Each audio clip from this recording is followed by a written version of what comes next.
আসসালামু আলাইকুম। শসা গাছের একটি গুরুত্বপূর্ণ পরিচর্যা।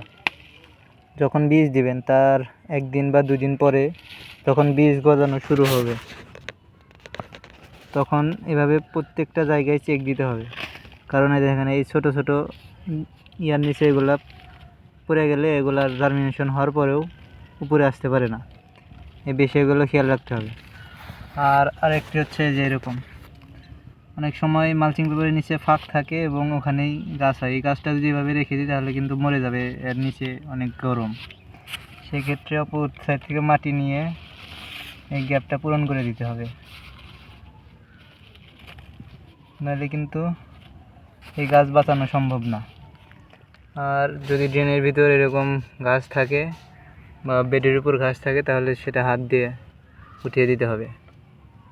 এই বিষয়গুলো খেয়াল রাখবেন, না হলে এই গাছ জার্মিনেশন হয়েছে তারপরে কিন্তু এই গাছগুলো মারা যায়। যে এই বিষয়গুলো খেয়াল রাখবেন, যে অনেক সময় মালচিং পেপার থাকে না কিন্তু এই যে আর নিচে কিন্তু জার্মিনেশন হয়ে গেছে, আর এর নিচে যে গ্যাপটা আছে এই গ্যাপটা মাটি দিয়ে পূরণ করে দিতে হবে।